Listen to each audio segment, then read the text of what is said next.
1，哼，2，3。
我听说太清宫藏经阁内有一本医书，乃是孤本，能不能借阅一览？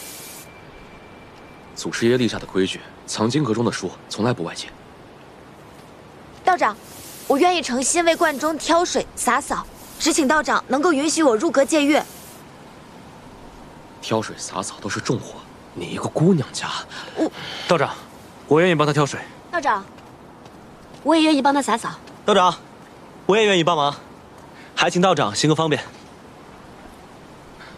那烦请二位去挑水，烦请你们二位去洒扫藏经阁。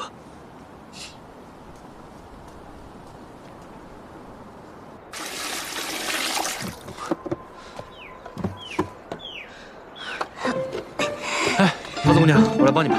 哎，那可不行，你是来帮我干活的，又不是来替我干活的。还有啊，你为什么要帮我？我也不知道，反正我一看到你，我就想帮你。那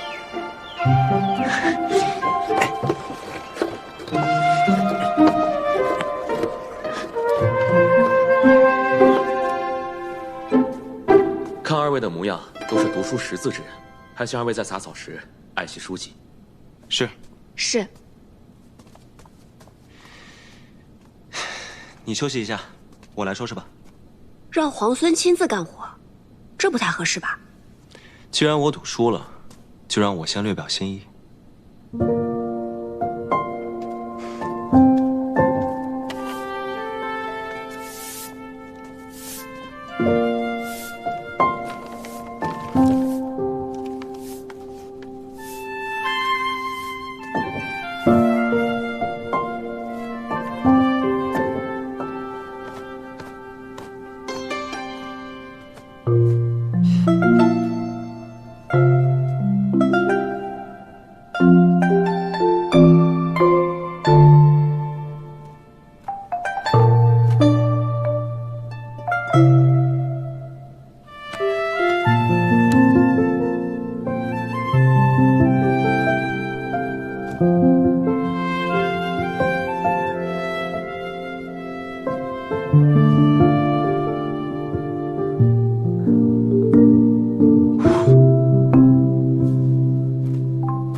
惟妙惟肖，画得真好。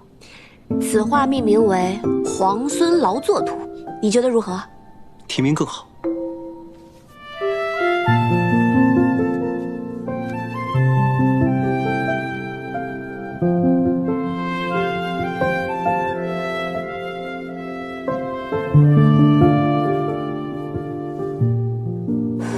想必这是要赠予我了。哎，这是我画的，为何要赠给你啊？可你画的分明是我，自然归我。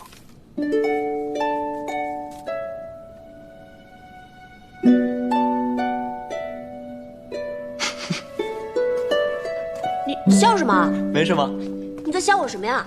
没什么，不能说。你快说，你在笑我什么？要是我说了，你不许生气啊？你先说来听听啊。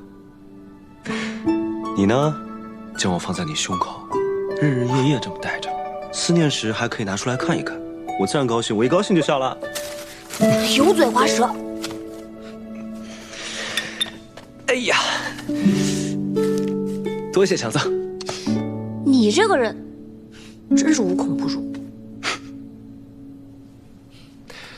好了，我们说正事吧。既然你赢了赌约，那我依约让你借刀望州。只是，你如何才能答应我救出我父亲？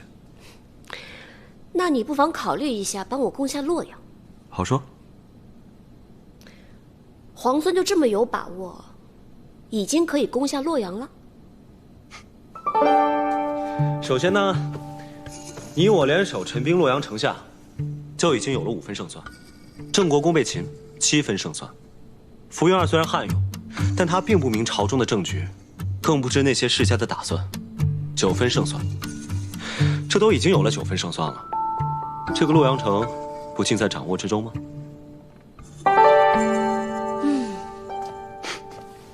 皇孙如此替梁王谋划，梁王何幸？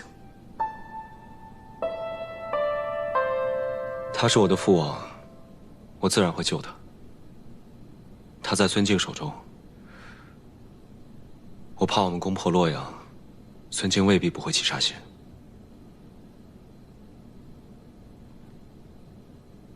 那不如置之死地而后生。置之死地而后生。傅云儿假借大都督之名，是绝对不会救我们家郑国公了。只怕诸位府中的主人，傅云儿也是不会救的了。那要怎么办？那怎么办？傅云儿是不能指望了，我们必须靠自己把主人救出来啊！这话说的对。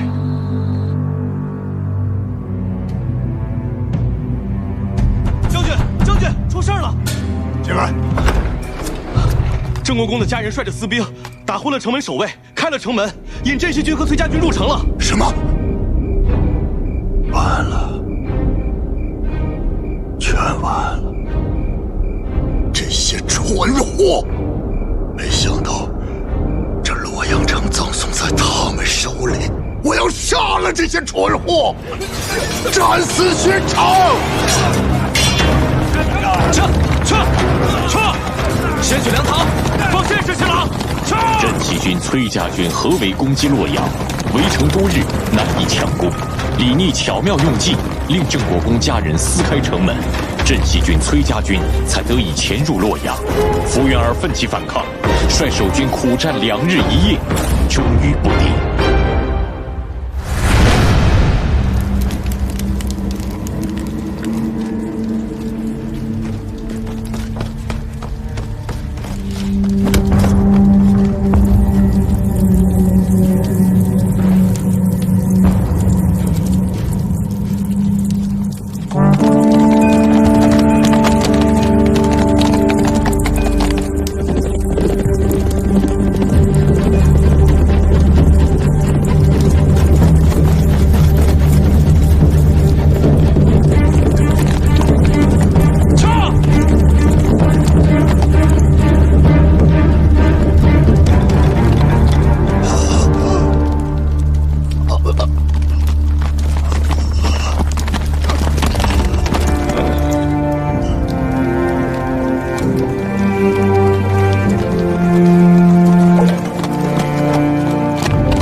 我欠大都督一条命，原本想守住洛阳，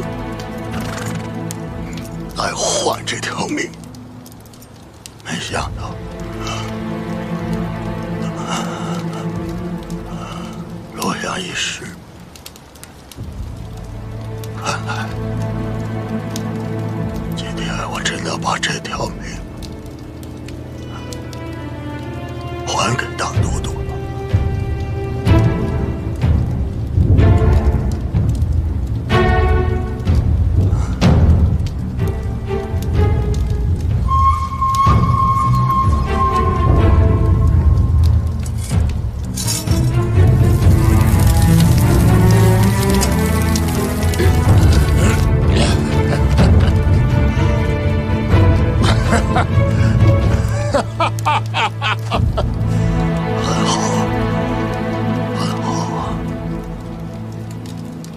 将来的天下，就是你们这等少年英杰的。等到你和他争夺这天下的时候，那将是何等的精彩啊！可惜，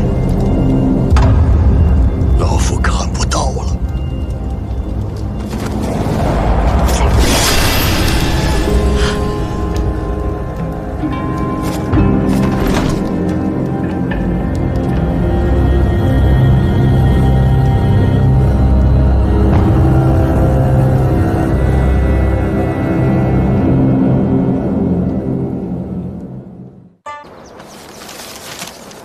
怎么样，桃子姑娘，我买对了吗？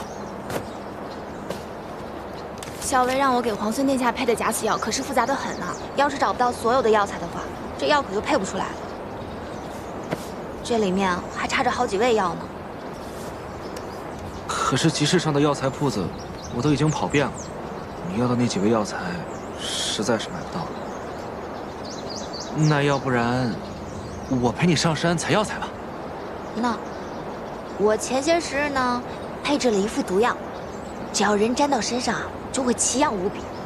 我倒是把解药给研制出来了，就是苦于还没有人来帮我试试，不知道到底有没有用。那我来治。这可是会很痒的，我可没跟你开玩笑。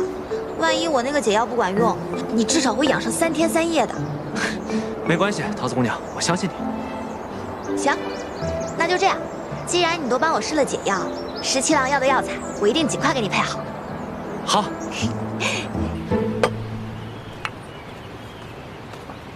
知道你爱吃甜的，来尝尝这糖彩酥。这是在哪家铺子买的呀？这不是买的，顾小姐刚送过来的。哦，是她特意给你做的？当然不是了，阿元、老鲍他们都有。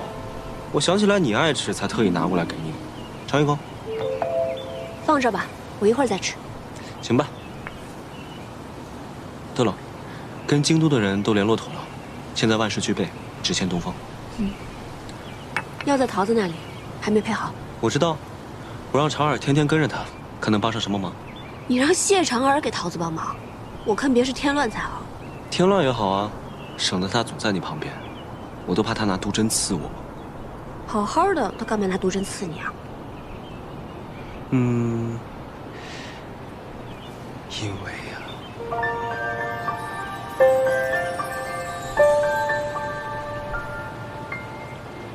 咱们拔营吧。与镇西军同住在这里十分不便，哪怕今日在外面打营仗，也要搬出去。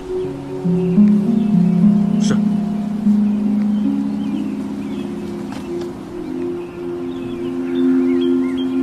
哦，我突然想起来了，我们家公子啊最爱吃这个点心了，我现在就给公子送去。哎，我特意给你拿的点心，你怎么送别人呢？那不也是别人送给你，你才拿来给我的呀？哎，哎，哎，哎。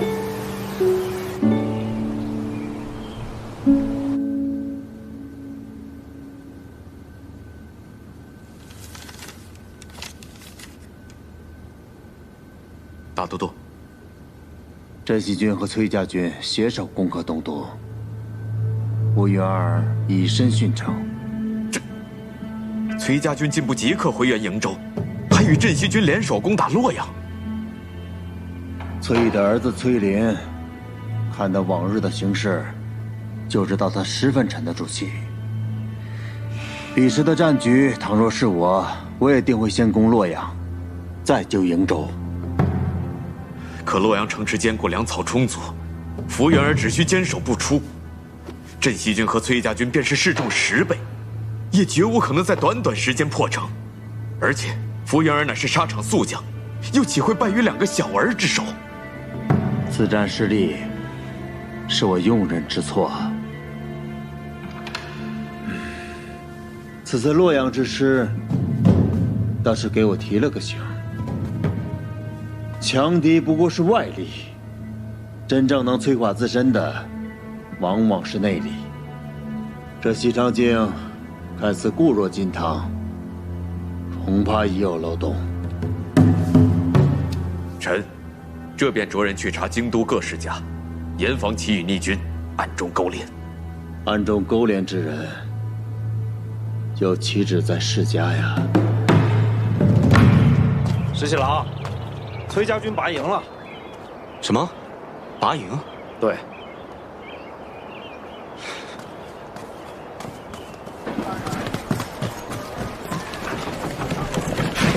小魏，都已经收拾差不多了。我去河边走走。我陪你一起去。不用了，你先忙吧。好。里面东西都收快一点。是。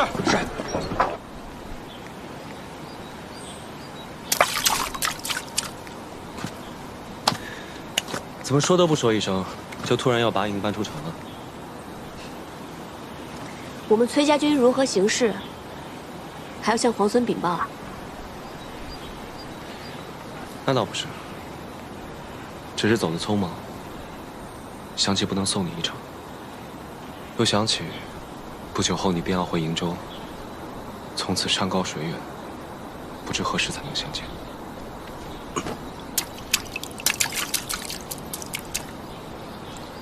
那我答应你，等我回瀛州之前，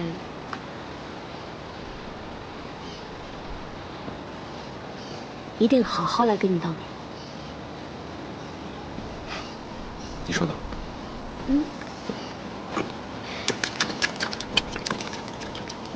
这是怎么打的呀？在劳兰关，狼特别多，每一次出城遇到狼时，我们便会随手捡起一块石头来打狼。日子久了，大家都学会了这项技能。每当闲暇的时候，便会在劳兰关河边打水漂。赢的那个呢，第一块烤羊肉便归他。听起来真有意思。想试试吗？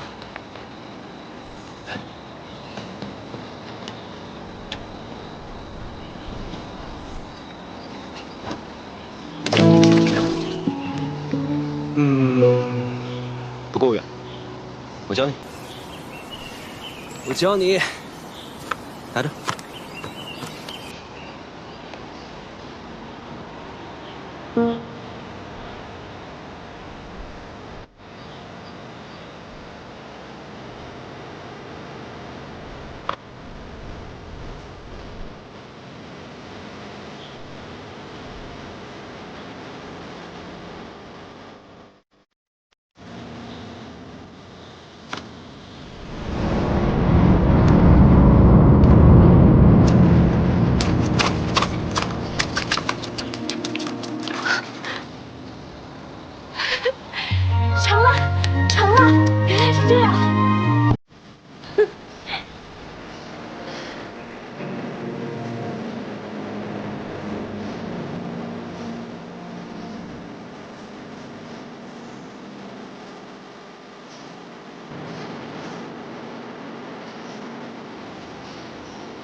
十七郎，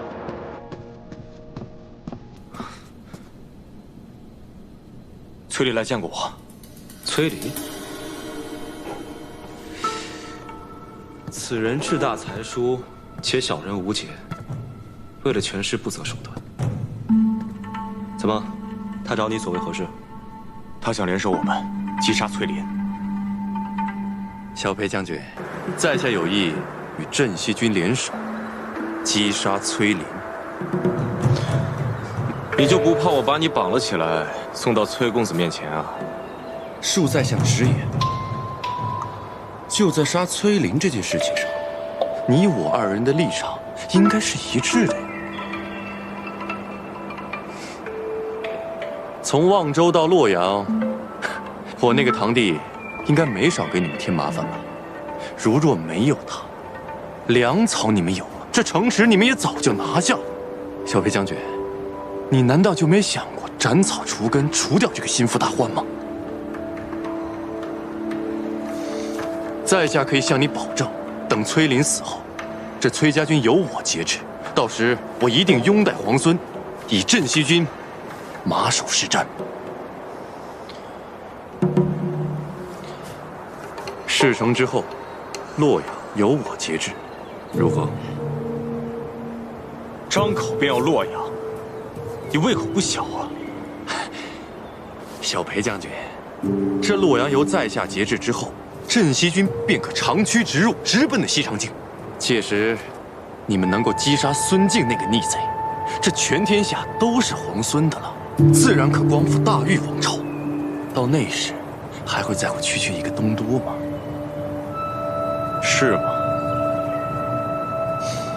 如此，便一言为定了。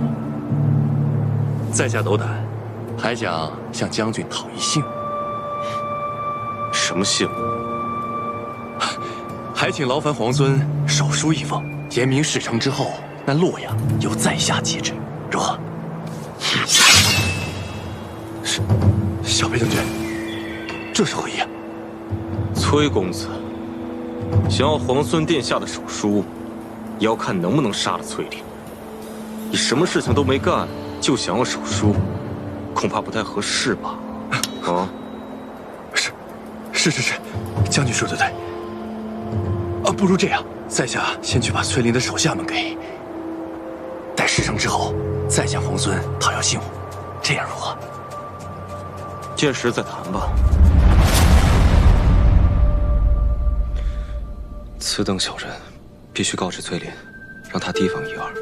是七郎，我知道你要说什么，不过我还是想堂堂正正，与他在战场上一决高下。我并不愿意看到他被小人暗箭所伤。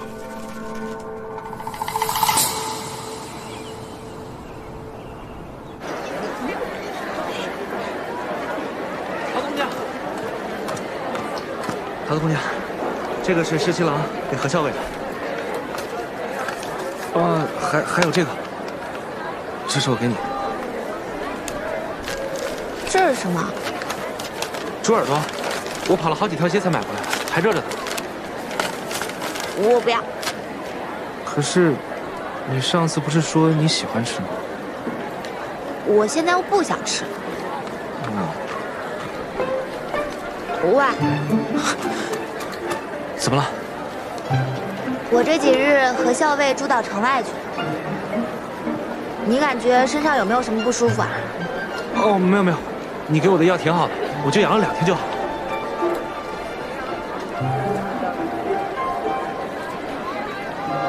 那，这个给你，每日涂3次，这回的药包管灵验。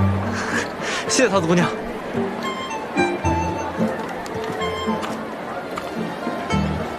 那，什么呀？猪耳朵呀，本姑娘忽然又想吃了。给。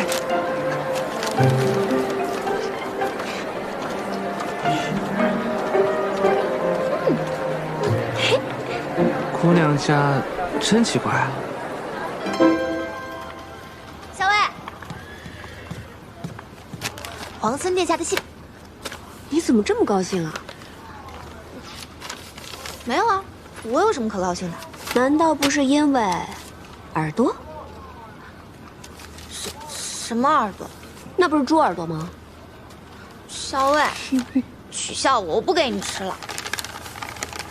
阿莹，闻得崔家军中有叛者，欲谋崔公子性命，恐有利害阴谋。你与公子左右多加留意，有别后珍重。从今日起，再增加一支亲卫保护公子。此去营州，行军路途复杂，务必要保护好公子的安全。是，属下这就全办。阿莹，怎么忽然想起来要增加我的护卫了？公子，收到线报，崔离欲对公子不利，我军即将拔营，公子的安危必然是重中之重。阿莹，不用担心我。连番行军辛苦，你本来思虑就多，应当要好好保重。为公子考量是我的本分。行。桃子，帮我把这封信交给谢长耳。怎么了？你最近总是取笑我不给你送信。你这是不想送信呢，还是不想接谢长耳啊？要是后者的话呢，这样，我在信上呢再添上一句，告诉他们以后送信就让老鲍来，免得惹我们桃子姑娘不高兴。哎，你看你，那他们都是一丘之貉，谁送不都一样？我来吧。那你早去早回啊，可别欺负耳朵。谁欺负他了？哼，嘴硬。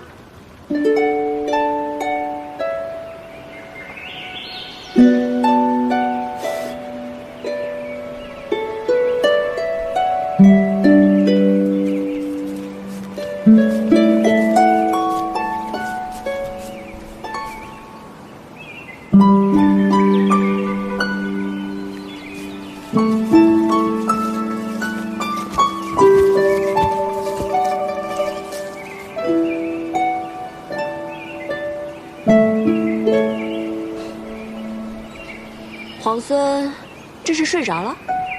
可校尉要再不来，我怕我要睡到晚上才行。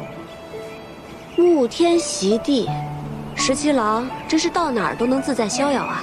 自是因为此刻清风为善，草木为香呢。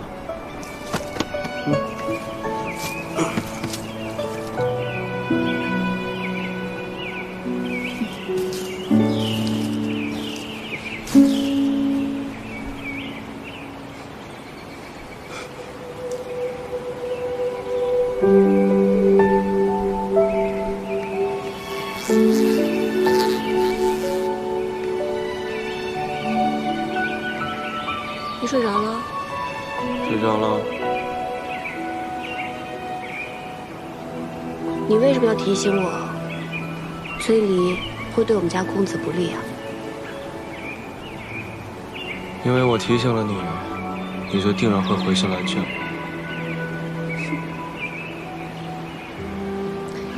若是我偏偏就不约你见面呢？那就我约你见面呗。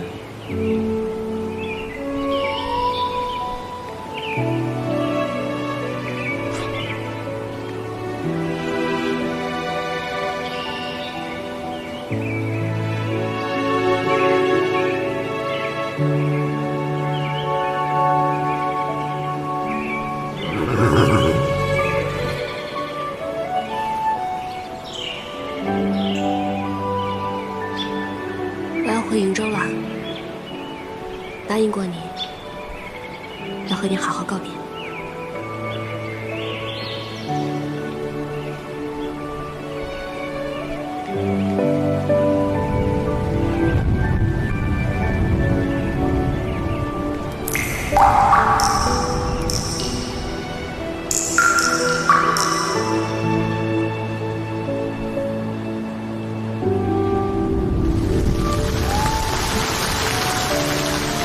下雨了，带你去个地方。好。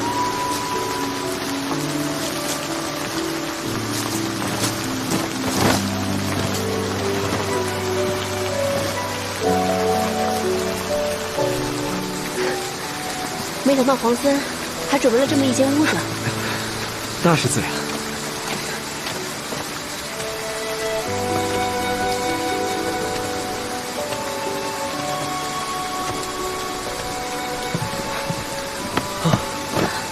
还好有这个屋子躲雨，要不然我们就成落汤鸡了。皇孙落汤鸡的样子，我又不是没见过。巧了，姑娘落汤鸡的样子我也见过几次呢。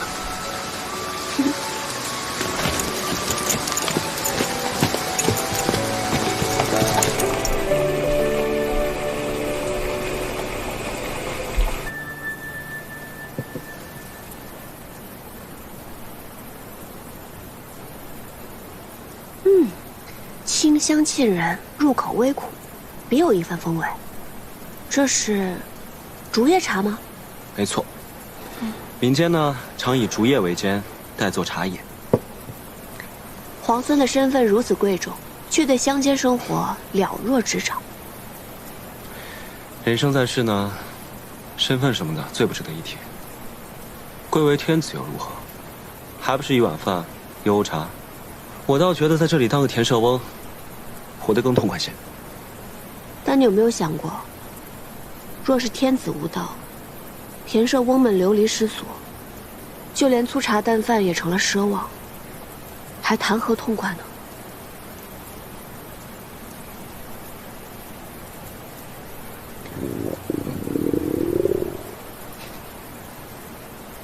也不知道这儿有没有一碗饭，可以填饱我们田舍翁的肚子。都准备好了。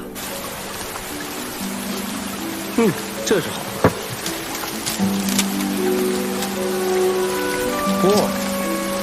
这不行。我厨艺不精，如果你不嫌弃的话，我给你露两手。十七郎亲自下厨，我岂敢嫌弃啊？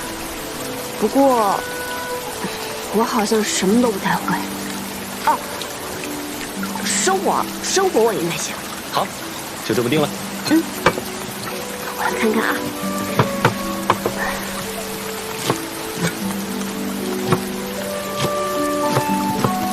没想到皇孙准备了这么周全的食材。我怕你肚子饿呀。哇，你还真的会烧菜啊？这有什么的？我们在劳兰关，洗衣打猎、缝纫、做饭，不都是自己来吗？那你在劳兰关的时候，没有带侍婢吗？我要带侍婢的话，与我在京都王府里的生活有什么分别啊？身为皇孙，却不喜欢王府锦衣玉食的生活，倒是有趣啊。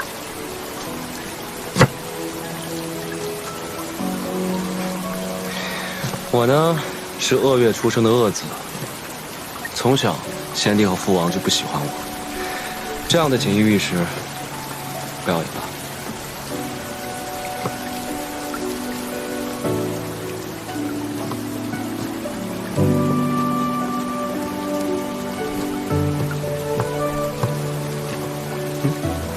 拉风箱烧火呀。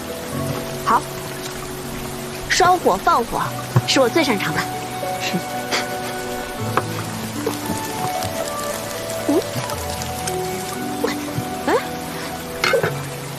拉香烧火呢，也要讲究技巧的，要慢慢的这样推进去，再慢慢拉出来，慢慢推进去拉出来。还有呢，我试试。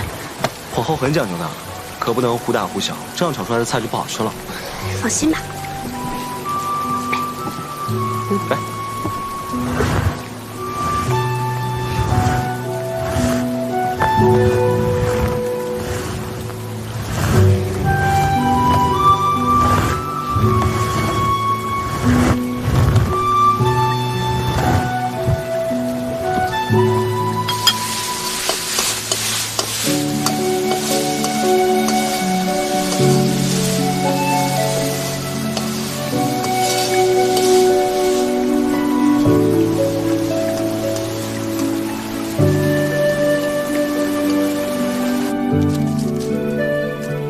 来啦，米饭来啦！行，吃吧。这么粗茶淡饭的，你还跑去摘野花？私事陋室，唯吾德馨。十七郎，这顿饭可是你认真做的，怎么能随便对付过去呢？菜色简陋，委屈你了。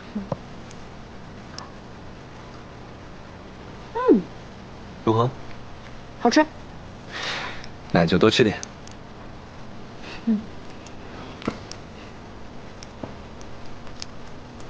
你不怕我在饭菜里下毒啊？当然怕了。所以刚才我在烧火的时候，已经放了毒烟。皇孙，你现在已经中毒了。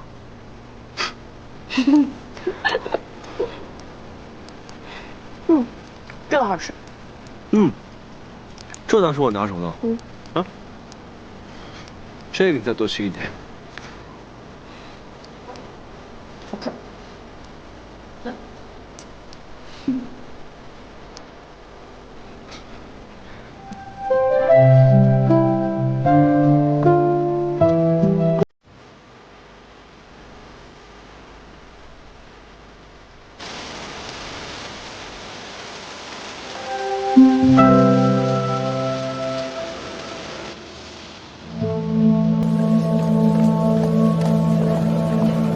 给我砸！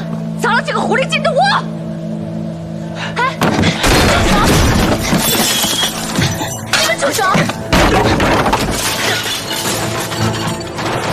魏国夫人，这里是后宫，岂容你在这放肆？你还知道这是后宫？那他这个前太子妃为何还在这个后宫里？就是你这个狐狸精，魅惑大都督，祸国殃民，就是你害得我弟弟被俘。我今天非撕了你这个狐狸精不可！还我弟弟！不行，我杀了你！你混混大都督，还我弟弟！我今天非杀了你们！大都督到！你放开我！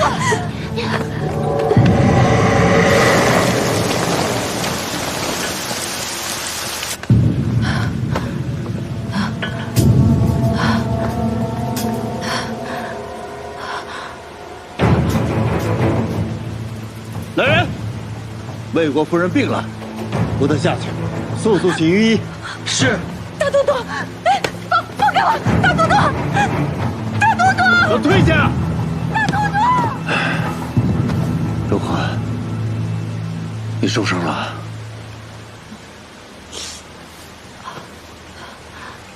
委屈你了。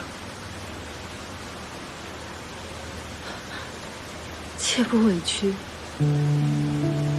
我早知道就会有今日，怎会委屈？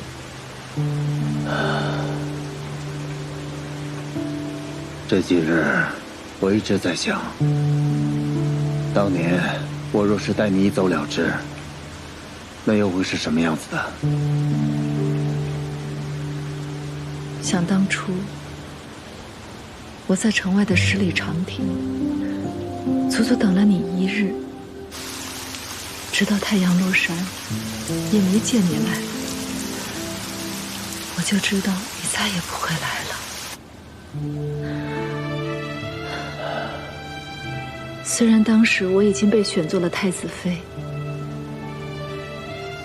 但是只要你愿意带我走，我是可以跟你远走高飞的，隐姓埋名，哪怕做一对贫贱夫妻，我也甘之如饴。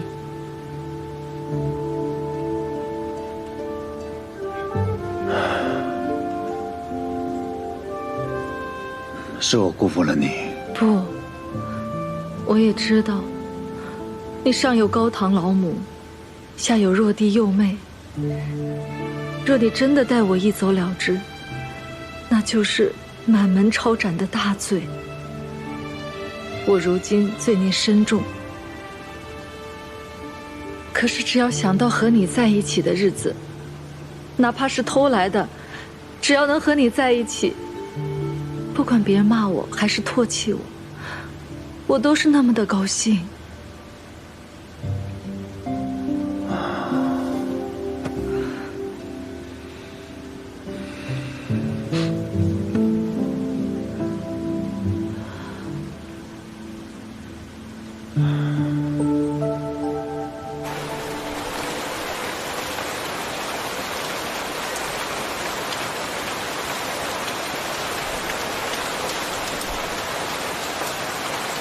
韩将军，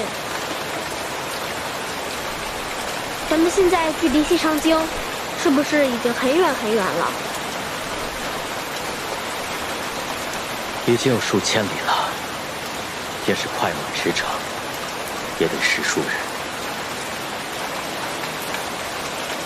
母妃最后跟我说的是：“阿泽，你快逃，逃得越远越好。”可是韩将军，我不想再逃了。我是太子的长子，我是国朝的太孙，但现在我每日都像老鼠一样东躲西藏。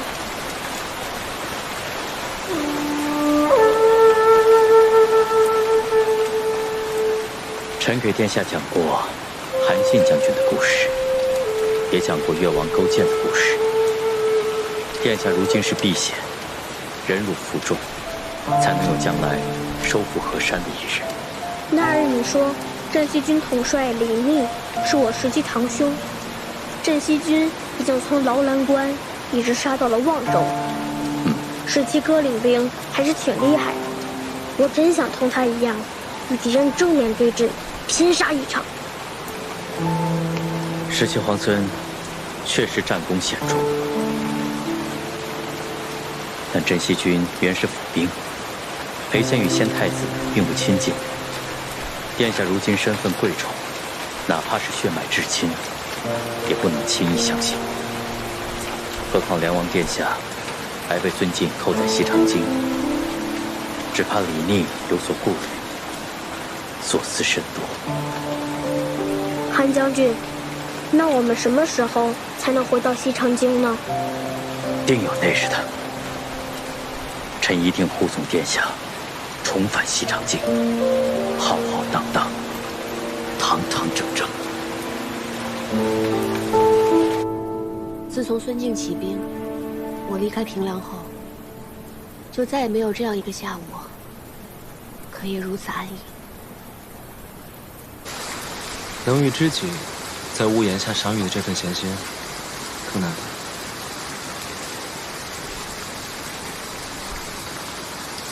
前几日，我还做梦回到劳兰关，打了一头特别肥的黄羊，正烤着呢，梦就醒了。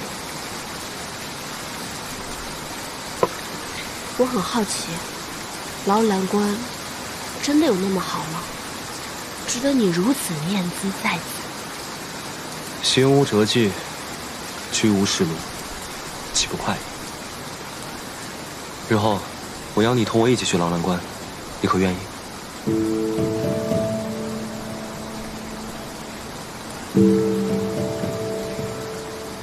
你明明知道这是梦，树欲静而风不止。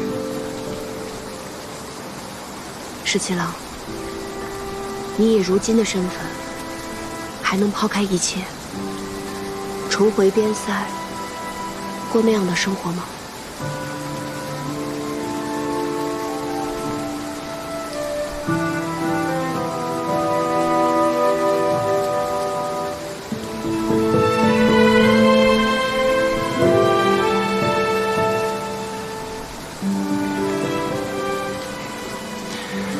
难得有一场好雨，将你我困在这里。雨停之后，又该各奔东西了。我们说些别的吧。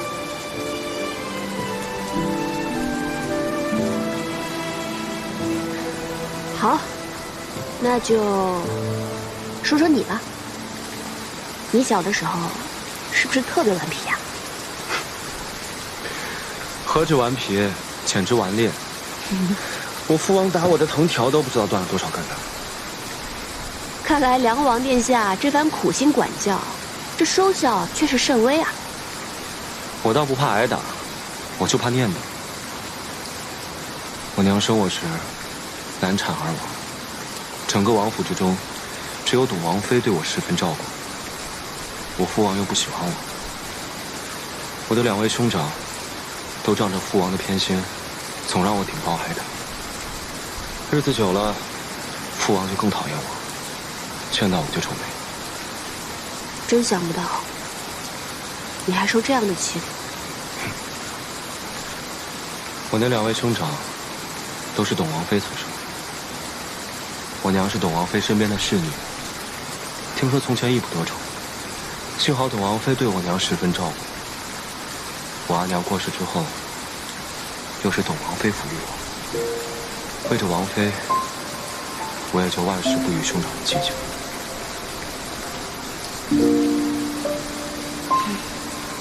你是一个心善的人，别人对你好一分，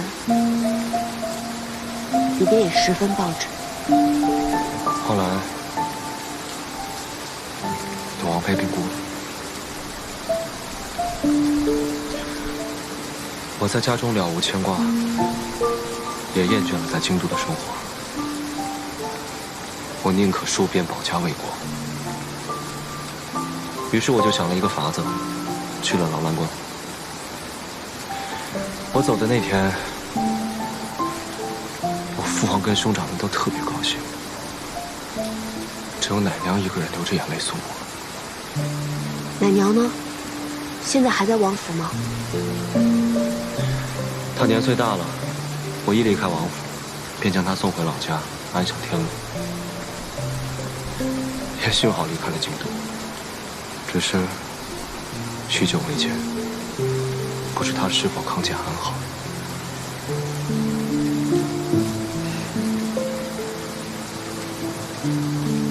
还能有记挂着的人，就不会觉得孤独。我阿娘也去世很久了，我都已经快记不得她的样子，但每次想到她，都觉得她在陪着我，我也不会觉得孤单。你小时候是什么样的人？我真想象不出来。我猜你一定是个人小鬼大、难缠至极的吧？我从小是被当成男孩子养大的，读书练武，和其他的男孩没有差别。男孩子学什么，我就要比他们学得更好。都是你爹娘逼你的？不，是我自愿的。我是女儿身，志向与男儿无异，本就该付出更多努力。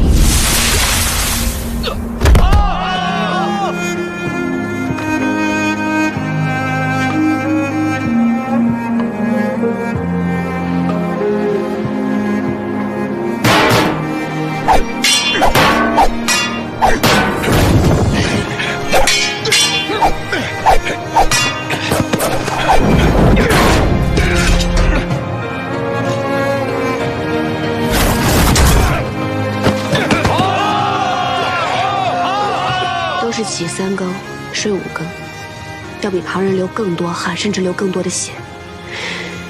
有时候太累了，受伤了，即使10分辛苦，也会默默忍着，更不愿意让任何人知道。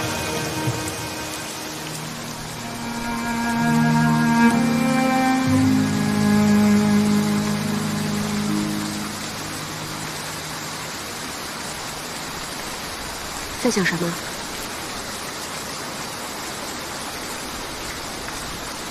我在想，要是我们早些认识就好了。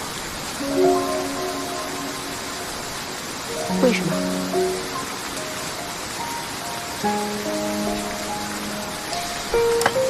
这样我们就能一起练武，一起读书，一起打仗，闲来无事，还能像这样聊聊天。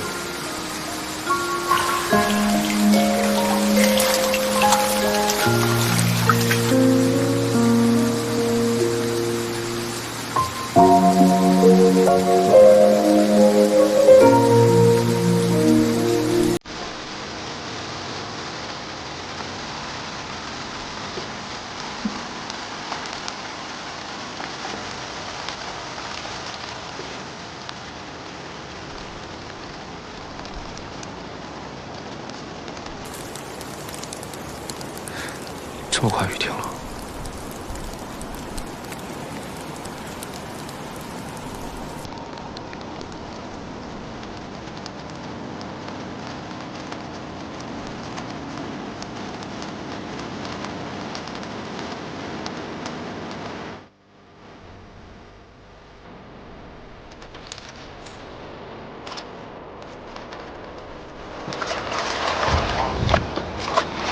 回去吧。好。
回去吧。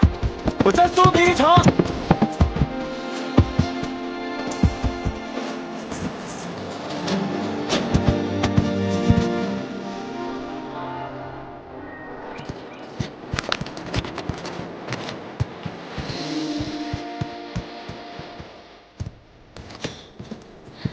白莹，这20年来，我从未有过今日午后这般安宁喜乐。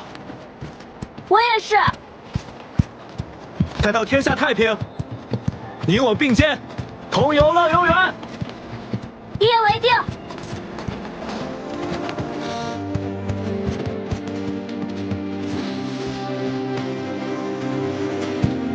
驾！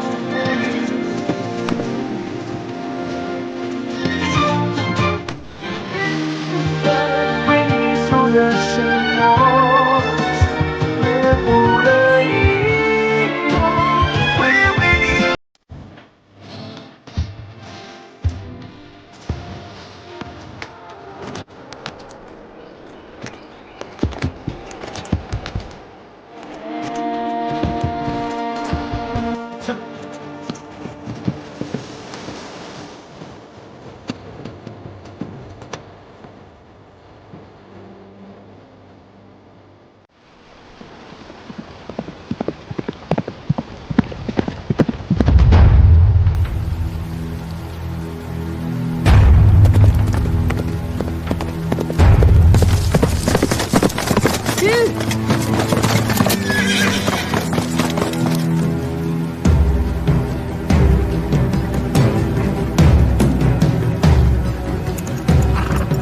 崔离，为何拿我？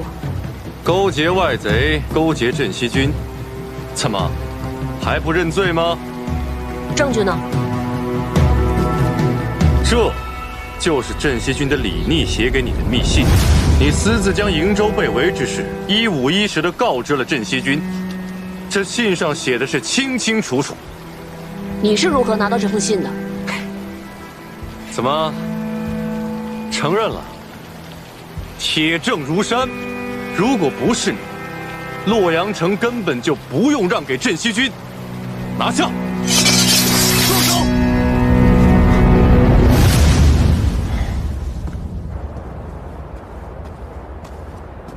十七郎，你可算回来了。出什么事了？接到军中情报，李俊和李兰已经率军兵临洛水。看来，这孙敬早就撤出了围困我兄长的兵马。我那2位兄长，果然是不负所望。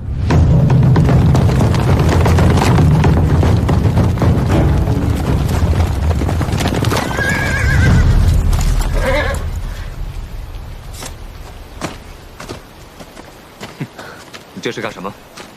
阿林，你来的正好。我早就怀疑，这个何校尉和镇西军的李逆有私交，就是他泄露了不少我们的军纪，这就是证据。就是这个何校尉将我们瀛州被围之事泄露了出去，这洛阳城我们才不得不拱手相让啊！这何校尉如果不死，如何对得起那些浴血沙场的将士？阿林，哥哥知道你心软，这件事为兄给你担了，不让你烦心。来人呐！住手！崔离，这封信是桃子手抄的，公子也知道这件事。何校尉近日在军中发现有异动，将此事禀明我之后，刻意写了这封信作为诱饵，只是为了看看谁会上钩。你这是设计陷害我！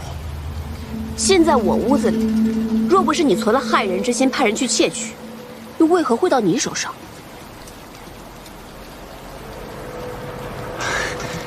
阿离，我这么做实在是因为他所作所为太可疑了。我只是想帮衬你啊！你要相信我，我兄长只是为了……崔家军是由副帅一手带出，将士上下一心，军纪严明，从未出现过党同伐异、勾心斗角之事。崔林，自你前来，几次三番构陷同僚，你以为你的那些小动作、小心思，我真的察觉不到吗？构陷同僚，按照崔家军军纪如何处置？构陷同僚者，褫夺军权，杖责3审。崔离麾下5000士兵，暂交阿术统帅。念在你是初犯，杖责就免了。阿莲，走！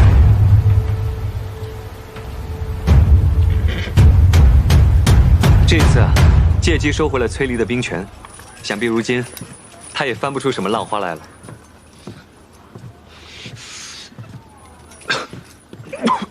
公子，没事吧？是不是刚才在外面站久了，受了寒气？我叫桃子来给公子诊脉吧。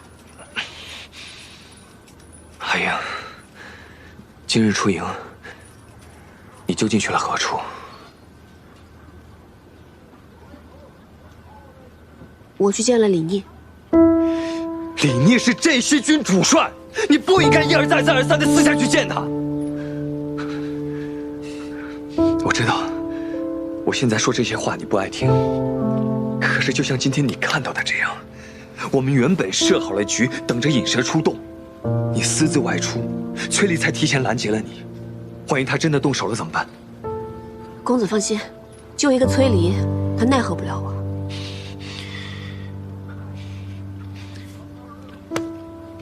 阿英，我知道你胸有成竹，可是刀剑无眼啊！如果你真的受伤了，你让我如何放心？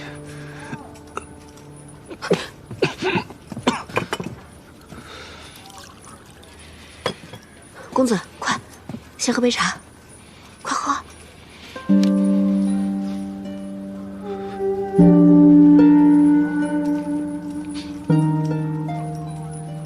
好点吗？阿英，你知道吗？其实，你在我心里比什么都重要，甚至比我自己还重要。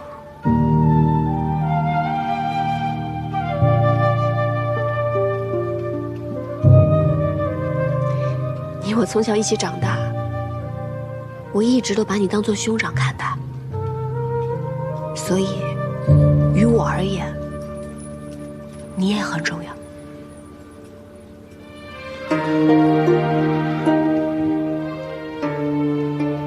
是啊，你我情同兄妹，说这些话，反倒生分了。大夫交代了，让你好好静养，我就不打扰你了。你好好休息一下。好。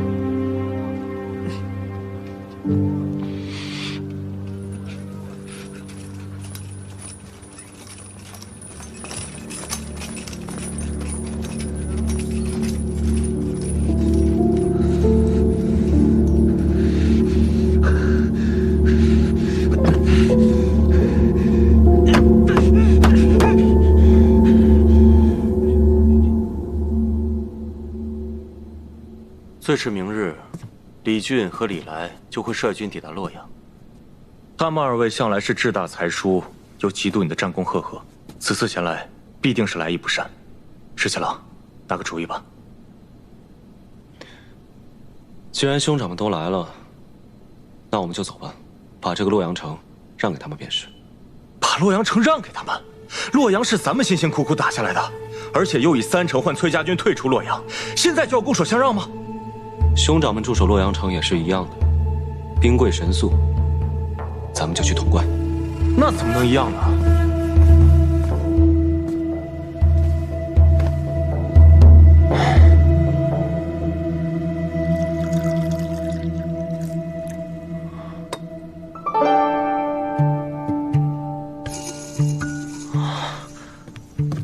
我明白了，潼关地势险要，北抵渭水，南临秦岭，东入中原，西进关中，而且扼西长京和洛阳的驿道，兵家必争之地。孙敬一定想不到咱们会放弃洛阳，打他个措手不及。拿了潼关，就犹如扼住了西长京的咽喉，距离攻破西长京也就不远了。哎呀，这样最好了。只要潼关在我们手上，他们二位就算是有所作为，也是进无可攻，退无可守。石七郎，我还以为你会对他们二位心慈手软，现在看来，如此甚好。我的确是为我那2位兄长着想，他们好大喜功，又容易得意忘形，不如就让他们在洛阳城里面待着，免得万一他们又中什么圈套，我还要费尽心思去救他们。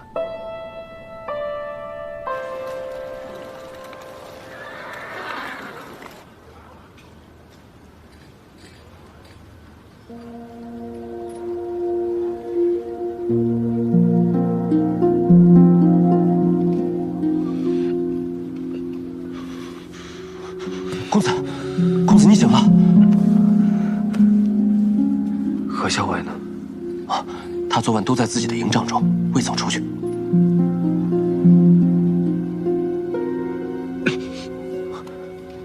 公子，大夫来给您看过了，他说您已经昏厥了2次，务必宽心少虑，多加调养才行。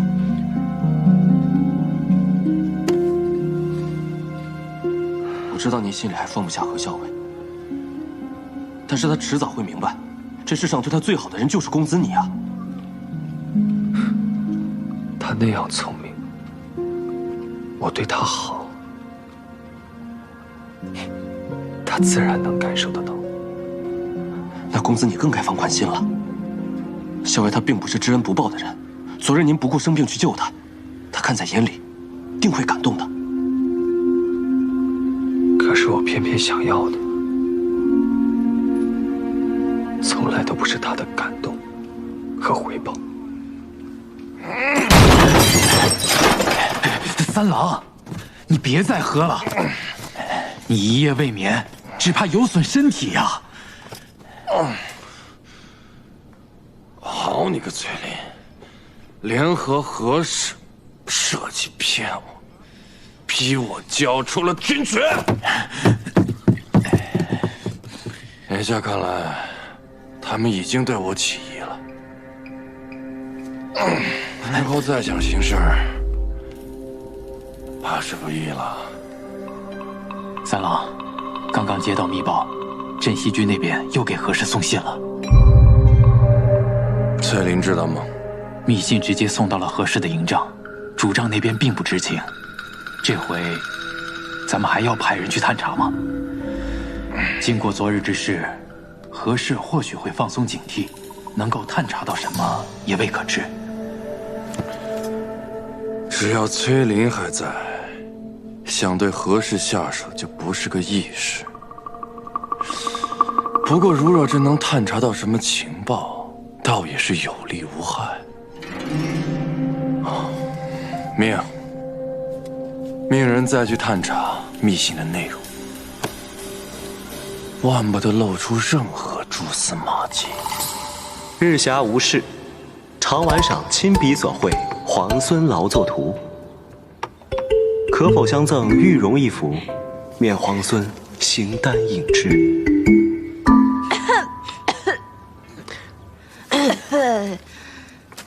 哎，校尉，你不回信啊？这么着急做什么？我不着急啊，这个信又不是写给我的。哦，你不着急，这样我先处理会儿公文，你先去休息会儿吧，不用陪着我了。我是不着急，但是那个送信的谢长尔他着急。这么晒的天气，人家早回去了吧？哎呀，你不知道，那个人是个死脑筋。你要是不回信不跟他说的话，他一准还在外面等着呢。小伟，那我可就告诉他了。我去了，我真走了。等等，既然你这么着急的话，那我就回上一封吧，免得让我们桃子姑娘白白跑一趟。好，我等着。校尉，之后来报，镇西军已经撤出洛阳，梁王长子临淄王李俊率军入城，最迟今晚，梁王次子会稽王李来也将率军抵达。知道了。真没想到，李皇孙对两位兄长还真是挺大方的，说让就让了。不过校尉，皇孙退出洛阳以后，那是要去哪儿？他在信里说了吗？信上当然不会说这些话呀。信上不说这些，那你们都聊些什么？哼，闲话而已。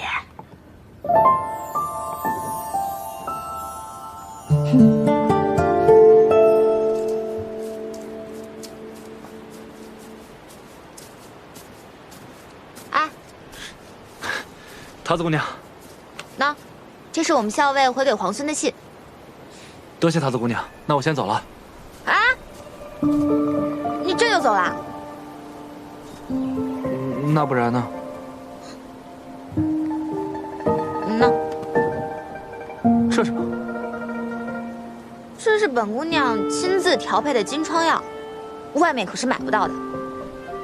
我想着你平常行军打仗的，总会有些磕磕碰碰的时候，你用了这个，保证好得快。谢谢桃子姑娘，你真好。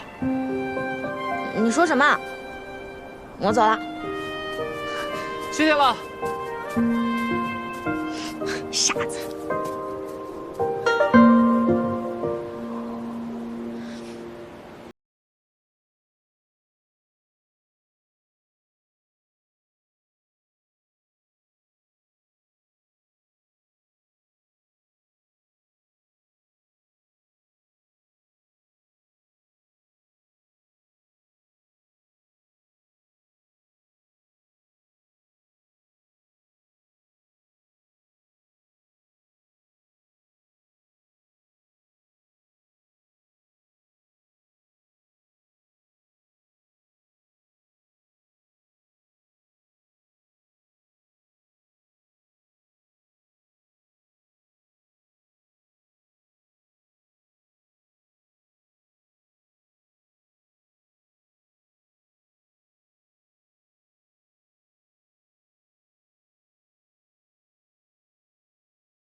小魏，找了你半天，原来你在这儿。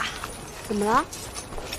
啊，也没什么，就是想问问你，今天还写回信吗？又是怕那个谢长耳着急啦？不是，我跟他约好了，以洛阳为界，在那儿互相传递书信。以洛阳为界？嗯。这是你的主意，还是谢长耳的主意啊？那只耳朵说是他家17郎的主意，约在洛阳，免得行军途中互相找人不便嘛。这个谢长耳在两军之间送信，只要记住他抵达的时辰，再测算出马匹脚程的速度，就很容易猜出镇西军现下行至何处。啊，这个李黄虽太狡猾了，小伟，也就是你，能猜得出他那些弯弯绕绕的心思和用意。那这么说，我也很狡猾了？不是，你那是聪慧。那还写回信吗？还不知道。哎，这个怎么会不知道呢？写不写回信？就是不知道啊。写不写回信？写一个。有人进去了。桃子，走，咱们去散个步。小伟，咱们不进去堵那个奸细一个正着。无妨，与李逆通信就是想调出这个奸细。既然他们已经上钩，在做蠢事，让他们做吧。三郎，这是李逆写给何氏的信，属下想了法子，偷偷一字一句誊抄的。干果与果脯同时，风味果然颇佳。今尝二者同时，这都是什么？依属下愚见，李逆与何氏都是心机深沉之人，此信乍一看平平无奇，实则用了暗语将机密藏于其中，所以何氏才为找隐秘之处藏起，就那么放着，也不怕被人看去。这其中干果一句，定是他们约好的暗语。有理，那咱们找些人来破解一二。当然。自君一别，虽数日，犹数年，未尝有此滋味，甚是牵挂。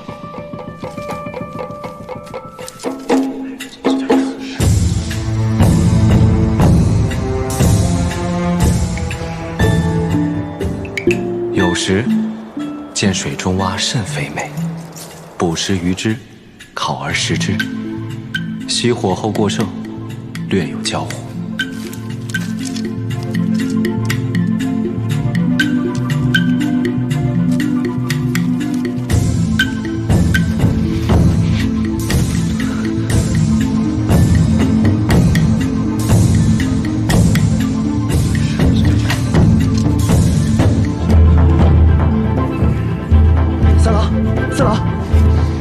数人之力，终于弄清了这何氏与李逆之间通信的秘密了。说，皇孙李逆自出劳兰关，最擅长的便是长途奇袭，声东击西。这次，他主动离开洛阳，肯定也是想用这一招。有道理，继续说。三郎，请看，这封信是何氏最新收到的。捕食鱼之，这在水中，不是指目标宿在湖边吗？十字分拆，不正是指合而为之吗？那这湖边的目标是？我军今日不是恰巧经过湖泊，如今宿在湖边吗？如无意外，今日有时，那镇西军定会派人与何氏里应外合，偷袭我军。三郎，不如现在就把此事告知主帅。到时候来个守株待兔，只要击溃了镇西军，那可真是天大的功劳啊！是啊，功劳你个头啊！三郎息怒，我问你，现在谁人不知道他李逆正在猛攻潼关？他如何能够分身来袭击我们？现在有事已经过了，他李逆人呢？说！三郎，废！这个废！滚！你给我滚！是，属下告退。这是从何处取来的？崔立一直派人紧盯着何校尉，偷偷抄录他的信件。我是从崔礼处取得的抄件。不过校尉明明发现了崔离的所作所为，却并未追究。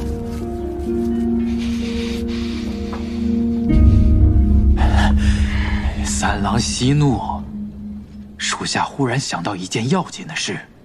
上一次何氏以信件为饵设计咱们，如今回想起来，时机很巧，恰好是在你去见了裴元之后。你是说，那裴元与我见面之后，还把那件事告诉了何氏，二人联合设计引我上钩。就在杀崔林这件事情上，你我二人的立场应该是一致的呀。想要皇孙殿下的手书，也要看能不能杀了崔林。看来这个李逆和何氏关系匪浅，如若不然，此等机密之事怎么可能告知于他？之前还想着借李逆之手除掉何氏，现在看来，他不仅不会帮忙，还会与我为敌呀！三郎莫急，如今据守洛阳的已是李逆的两位兄长李俊、李来，他们向来与李逆不睦，我们何不与他们联手？如此一来，还能解我们没有军权之困。妙计。潼关天下雄起，易守难攻。李逆率军苦战6日，与裴元身先士卒，终于攻破潼关。臣要恭喜太孙殿下，镇西军继光复东都之后，不日已攻下潼关。潼关，那距离西长京已经不远了。是的，距离西长京已经不远了。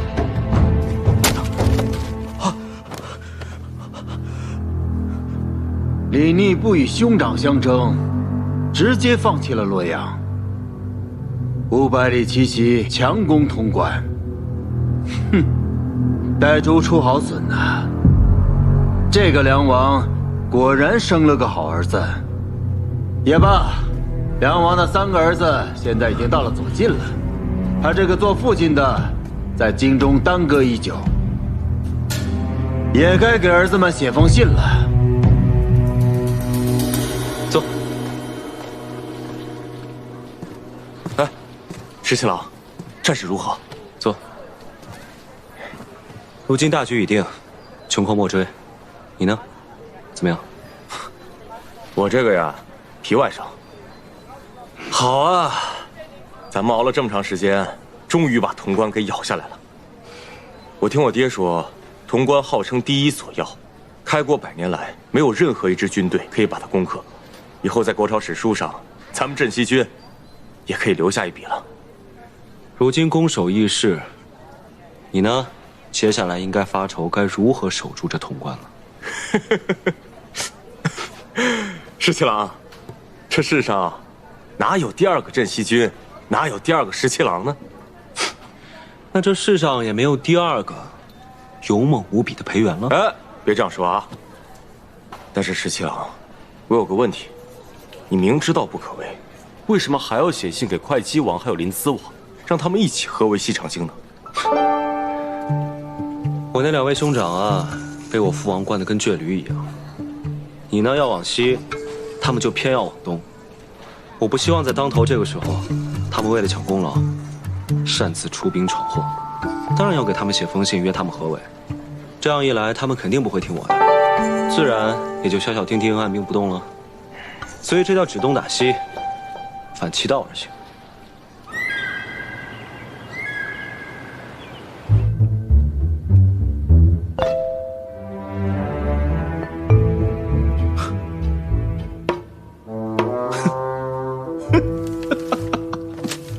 大哥，这信上怎么说呀？你自己看吧。李逆拿下了潼关，竟然让你我二人出兵合围西长京。大哥，他这……李逆仗着自己有攻克潼关之功，竟敢对你我兄长二人那是呼来喝去。大哥，这呼来喝去事小，只是出兵围剿西长京，此事要慎重啊！只怕他是要借我们的兵力，给他做嫁衣啊！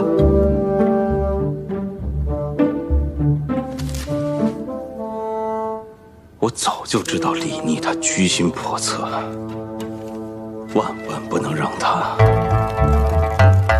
心想事成。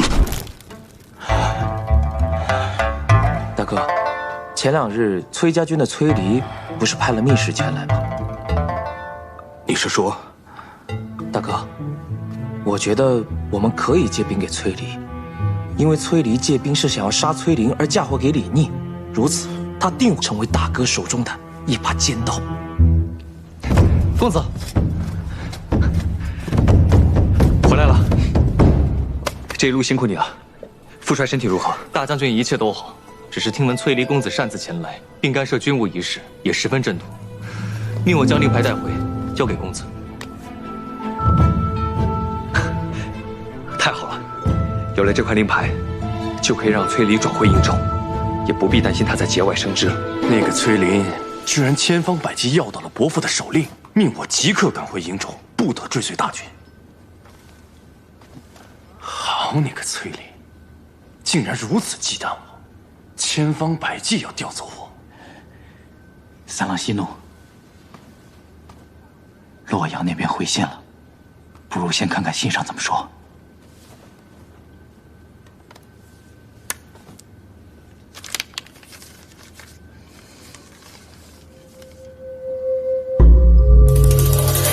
三郎，怎么说？李俊已答应派兵助我击杀崔林，一旦事成，便封我为魏阳大将军。恭喜三郎，恭喜大将军！只要崔林一死，由我统帅崔家军便是顺理成章。届时，再把一切的事情都嫁祸给李逆，一箭双雕，天衣无缝。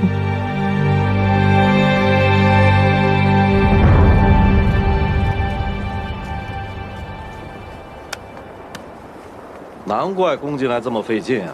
你看看这城墙，再看看这两边的山势，真是一夫当关，万夫莫开呀！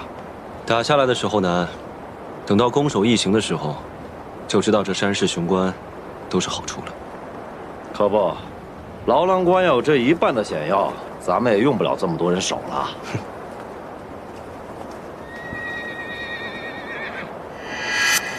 哟，是不是又有信来了？石七郎，你怕是望眼欲穿了吧？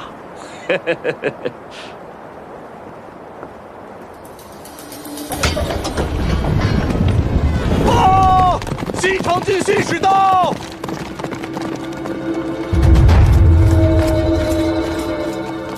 大都督命我来传令，镇西军需在3日内退出潼关。放肆！孙敬是让你来送死的吧？小裴将军，我既然敢来，那就不怕送命。哼，另有梁王手书一封，带给皇孙。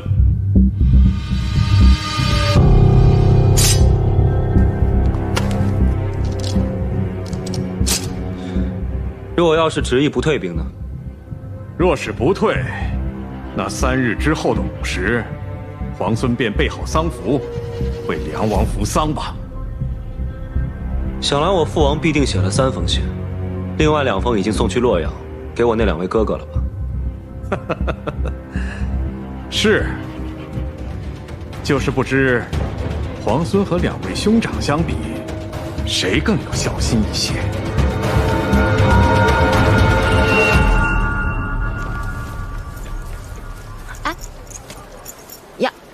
小伟，这干果你还没吃完？此物当时在东都十分盛行，人人都夸赞它好吃，进香采买的人特别多。你就是能记住这些细枝末节啊？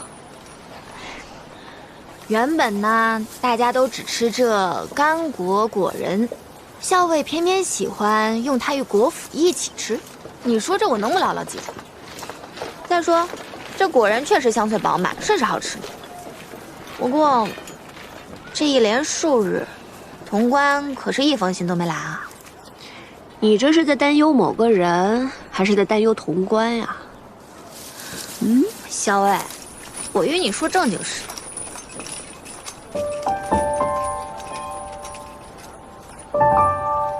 大概京中出事，他也没心思写信了吧？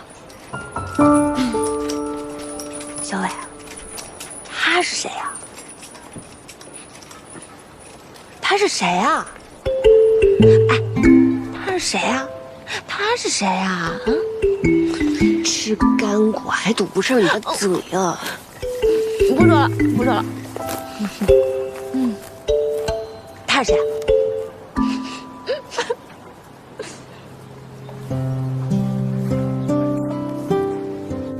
石七郎，洛阳急报，临淄王还有会稽王已经决议率军退出洛阳了。我的这2位兄长，从小便很孝顺，也不怪我父王一直疼爱他们呢。哼，洛阳本来就是他们从你手中占到的便宜，他俩当然不会肉你。只不过现在，我们就进退两难了。潼关我们是万万不能放手的，如果洛阳一失的话，我军断绝后路。但是那个孙敬他真的是心狠手辣，如果我们不退兵的话，他真的会对梁王殿下动手的。石七郎，怎么办？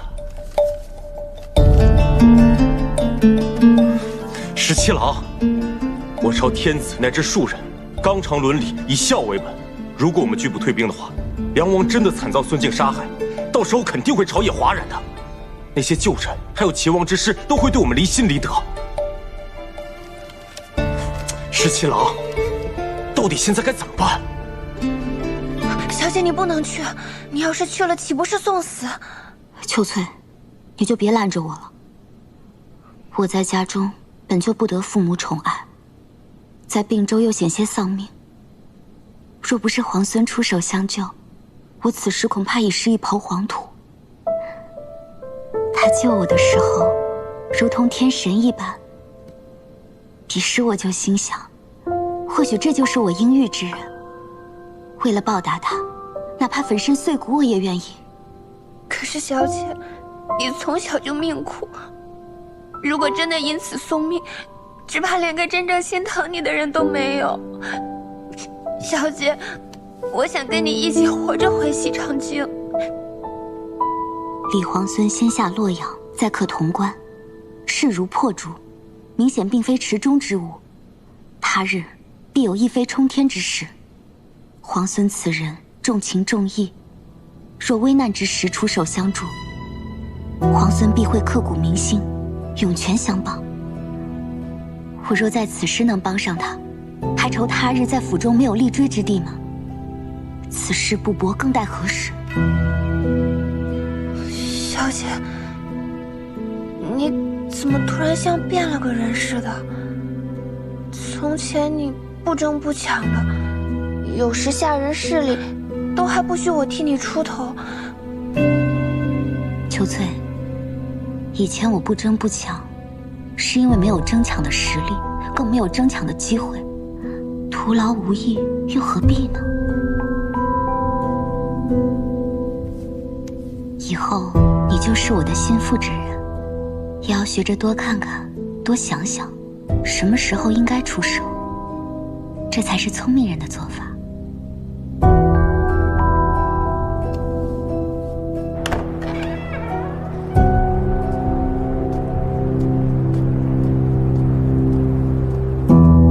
见过将军，见过小裴将军。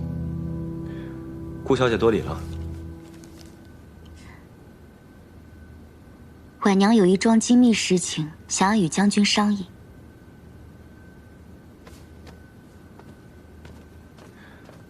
顾小姐，请说。婉娘听闻京中孙贼以梁王殿下胁迫将军，婉娘愿赴西长京，待将军设法周旋，救出梁王殿下。你有何计谋？京中旧族世家众多，皆心向着国朝。只是孙贼势大，忍气不敢言，请将军赐一信物。婉娘回京后，以将军之名，暗中联系士族，重金收买宫中守卫，或许得法能救出梁王殿下。不行，这样太冒险了。万一要是被孙敬知道，又或是被人告密，你会丢了性命，甚至连累……婉娘不怕死，若是为忠义而死，婉娘死有容焉。便是家父，将军亦是知道的，他绝不屈于孙贼，定然也会赞成婉娘此举。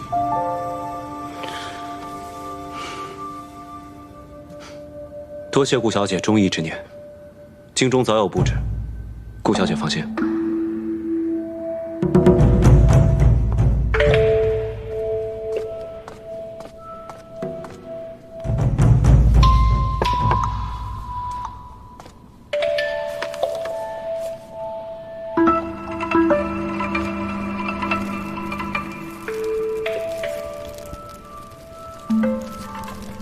锦娘，你说这封信是放在桌子上，并不知是谁送来的。娘娘，会不会是大都督设下的圈套？不像是。这封信尽是阴郁，每一个字都不露其意。可是我也却明白他信中所求何事。我觉得李逆他是想同我联手的。想必他已经策谋良久，终于有把握去救出梁王。娘娘，那咱们自然得帮他，按照信中所说，将兰花搬到窗口之下。是。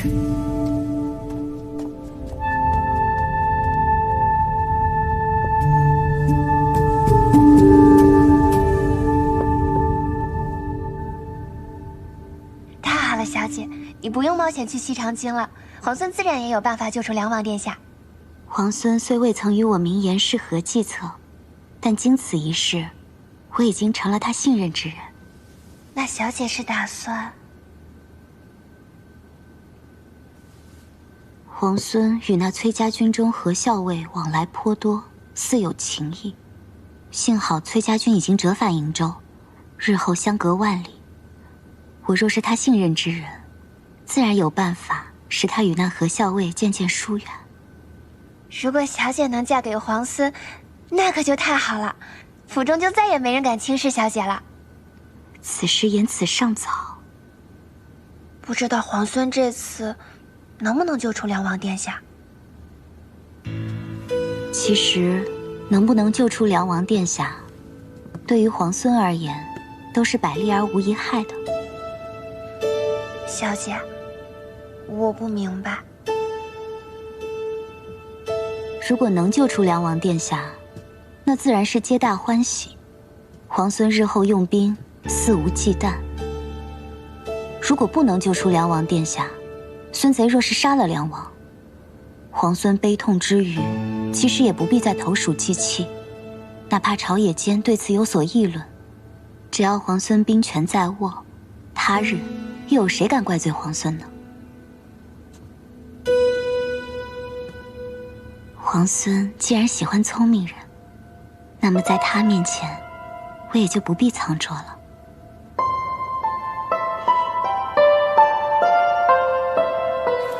你说李皇孙会像他的兄长们那样退出潼关吗？你猜呢？仗要是打败了，还能东山再起；可人心要是丢了，就很难捡回来了。他的哥哥们都要退出洛阳了，皇孙要是不为所动，那就是千夫所指。我猜他会退。李逆素来会谋算，他早有救出梁王之意。孙敬对梁王看守必严，要救出梁王谈何容易啊！所以确实要好好想想办法，而且要天时地利人和。不过我看这李皇孙，怕是已经要凑好天时地利人和了。天时地利人和，如何才算得上是天时地利人和？桃子，你记不记得你曾经配过一种药。何校尉，校尉，校尉，校尉，营中传来急报，公子请您回去议事。